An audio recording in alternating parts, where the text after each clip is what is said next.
Salut à toi futur trader et bienvenue dans cette nouvelle vidéo. On va apprendre à définir un contexte global pour optimiser l'approche ICT Mentorship 2022 et simplifier la stratégie pour avoir un billet directionnel avec une forte probabilité de réussite en intraday et en intrascalp.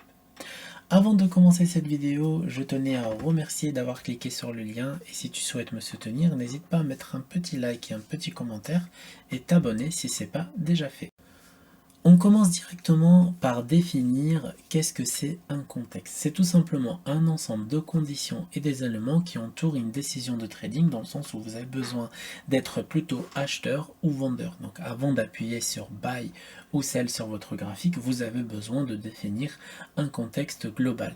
Et on définit un contexte global tout simplement avec trois types de contextes différents parce qu'un contexte global c'est quelque chose de gros mais qui va comporter des petites parties.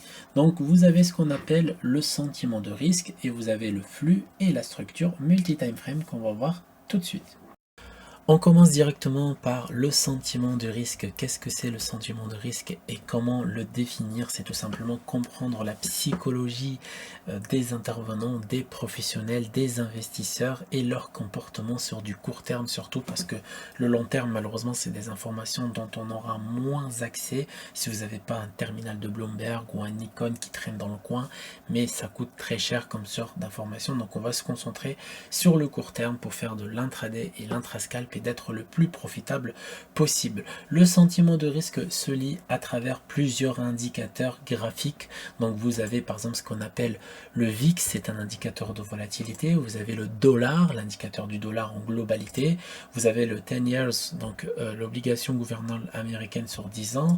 Et vous avez ce qu'on appelle le S&P. Donc moi, de mon côté, j'utilise le VIX et le S&P et de temps en temps le dollar, mais généralement c'est vraiment le VIX et le S&P que je regarde le plus pour définir ce qu'on appelle un sentiment du risque. Donc un sentiment de risque, ça peut être un sentiment, ce qu'on appelle on, ok. Donc un sentiment on, ça veut dire que les intervenants veulent prendre du risque, et là on a le marché qui va normalement prendre de la valeur, prendre des points, vous l'appelez comme vous voulez, et on a le sentiment off, c'est tout simplement quand les intervenants ne veulent pas prendre de risques, ils vont plutôt acheter du dollar, acheter d'autres devises, etc., des devises, etc., mais surtout pas acheter des actions et se mettre à vendre des actions. Donc c'est ce qu'on a eu ici, et c'est ce qu'on a ici actuellement, on est en risque on.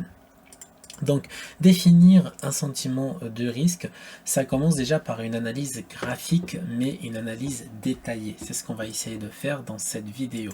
Donc, comment je vais définir mon sentiment de risque rapidement? Donc ici, je vais prendre n'importe quel dessin que je pourrais pour marquer mon graphique, et je vais essayer de décrypter de la droite vers la gauche. On lit pas un sentiment de risque de la gauche vers la droite, parce que le passé ne prédit pas le futur. Donc ici, par exemple, je vois qu'est-ce que je vois un nouveau lot qui vient casser un high ici, ok. Mais ce nouveau lot, il m'intéresse pourquoi? Parce que ce nouveau lot, c'est tout simplement une impulsion, une bougie impulsive qui a effacé vraiment pas mal de bougies et pas mal de cotations en une seule après-midi. Donc c'est vraiment lié à une data très importante qui est le NFP, donc le marché de l'emploi et du chômage aux États-Unis. Donc à partir de là, je sais que là, il y a un sentiment de risque qui s'est placé en on, parce que les intervenants en fin de semaine, ce qu'ils ont fait, c'est qu'ils ont acheté en max énormément d'actions aux États-Unis et énormément de contrats futurs plutôt acheteurs et même des options, etc., pour faire monter le cours aussi agressivement et aussi rapidement. Donc déjà, je sais que ça, c'est lié à ce qu'on appelle le NFP. Donc là, j'ai peut-être un sentiment de risque par rapport au NFP. Et le NFP, donc, est-ce qu'il a été positif? Est-ce qu'il a été négatif? Alors ça, on va pas rentrer dans les détails, parce que si on commence à rentrer dans les détails, la vidéo ne finira pas du tout. Il y a une analyse précise à faire quand on regarde les résultats d'une annonce économique. J'en ai fait un PDF complet, une formation fondamentale pour comprendre l'intégralité de la formation du coup de la macroéconomie. Donc ici, on va se concentrer sur le concret et je vous expliquer rapidement que le sentiment de risque se définit graphiquement par des indicateurs macroéconomiques. Donc on peut aller voir ces indicateurs rapidement. Ici par exemple, hop, sur mon autre écran, j'ai ce qu'on appelle les indicateurs macroéconomiques. Donc la croissance du PIB, les taux d'intérêt, les taux d'inflation, les taux de chômage, la balance commerciale, ce qu'on appelle aussi les ventes en détail, le marché de l'emploi, etc. Tout ça, c'est des indicateurs macroéconomiques qui vont tout simplement stimuler le prix, lui donner une direction favorable, etc., etc. Donc là, comme vous le voyez, par exemple, le NFP, ce qu'il a fait, c'est que par rapport à des résultats négatifs pour le dollar, ça a tout simplement attiré le sentiment du risque on, ça veut dire l'appétit des investisseurs de prendre du risque, et bien sûr le trading c'est prendre du risque pour faire des rendements, et là pour le moment ça part bien sur le S&P 500, donc j'ai un sentiment de risque pour le moment en fin de semaine, donc depuis vendredi, un sentiment de risque plutôt on, et là ça me conforte. Maintenant si je commence à décrypter rapidement le graphique, et je vais essayer de comprendre par exemple cette donnée, ok, cette impulsion ici agressive qui a fait que le marché a perdu énormément de points. Donc si on regarde rapidement en pourcentage ce que le marché a perdu, c'est quand même 6,4% en quelques jours, 1, 2, 3, 4, 5, 6 jours, ok, on va dire plutôt une semaine de cotation, hein, une semaine, c'est-à-dire 5 jours et un jour sur la deuxième semaine. Et donc là, on peut essayer de comprendre le pourquoi du comment. Alors moi, du coup, je suis énormément l'actif, le S&P, donc je sais exactement, c'est tout simplement la conférence de la Fed qui avait annoncé qu'elle allait augmenter ses taux pour 2023. Pareil, ça c'est quelque chose qu'on pourrait traquer rapidement, donc je vais essayer de vous montrer ça ici, par exemple. Donc moi je regarde ce calendrier de la Fed qui est publié à chaque mois. Par exemple le prochain meeting c'est le 1er février, puis après c'est le 22 mars, puis mai, etc. Donc il n'y a pas en avril, donc c'est pas chaque mois, mais en tout cas c'est publié récemment. Et là en fait on a ce qu'on appelle les charts, les dot plot charts, et qui vont nous donner des prévisions de la Fed pour 2023. Donc les prévisions de la Fed pour 2023, c'est une hausse des taux jusqu'à 5,1%. D'accord, ça veut dire 3 hausses de taux de 0,25% par rapport au taux du dollar. Et donc ça en fait c'était lié à ça, c'est-à-dire que le marché en fait n'a pas du tout aimé cette annonce et du coup le marché s'est mis à baisser, baisser, baisser, baisser. Et ce que le marché a créé ici, il a créé ce qu'on appelle un bearish market structure. Ok, ce bearish market structure, donc il arrive au bon moment mais aussi au mauvais moment. Pourquoi? Parce qu'on est plutôt sur une vue daily et on voit que le marché ici il a commencé à faire une accumulation et en fin de l'accumulation on a le NFP qui est négatif pour le dollar, donc qui est positif, donc que les investisseurs prennent pour positif et qui devient plutôt positif et on y va vraiment à fond là, on a envie d'y aller, on dirait, donc on a créé ce qu'on appelle un sentiment de risque on, et donc ce bearish market structure, donc si on le prend en compte, ça veut dire que ici on a ce qu'on appelle une zone d'imbalance qu'on peut vendre.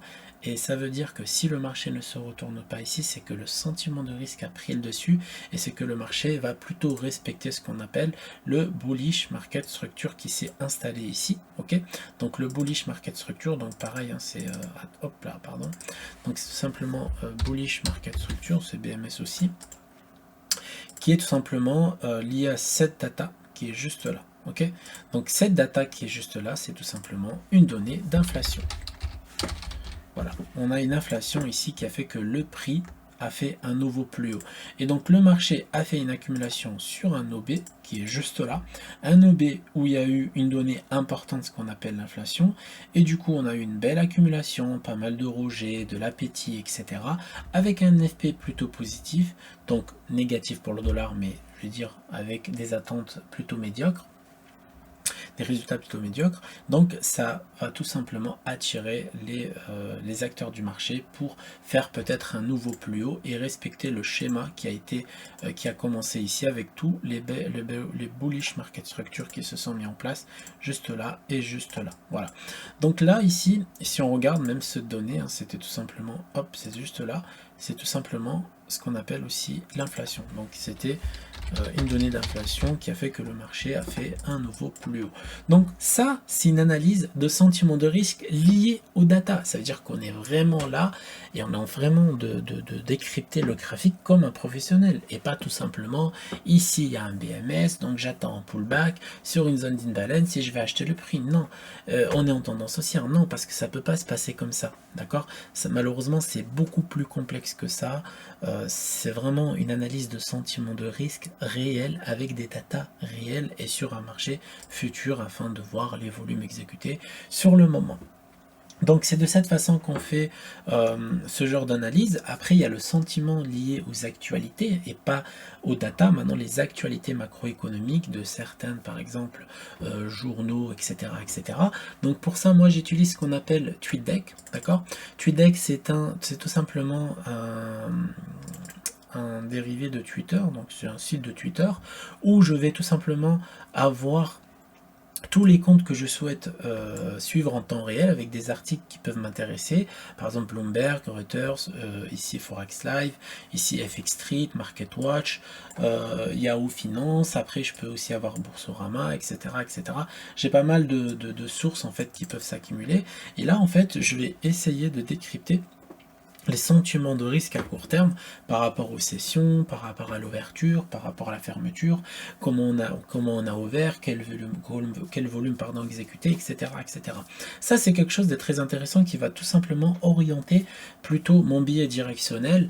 Et bien sûr, je ne fais pas confiance à 100% à ce que je vois ici.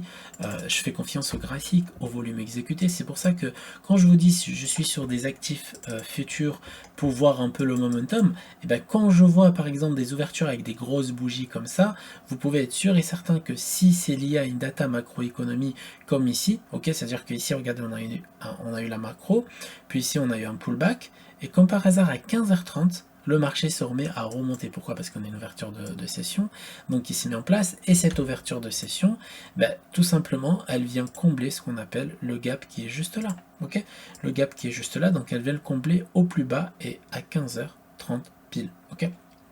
Et là, on repart. On repart avec du vrai volume sur une structure. Donc ici, on peut se dire qu'on a eu par rapport à la session asiatique aussi un BMS, mais plutôt un BMS, un bullish market structure, mais plutôt en 15 minutes. Et à partir de ce moment-là, on peut se dire que, ok, le marché veut monter, le marché est sur un sentiment haussier. Donc mon analyse pour le moment technique est orientée à l'achat, donc je fais confiance au sentiment de risque.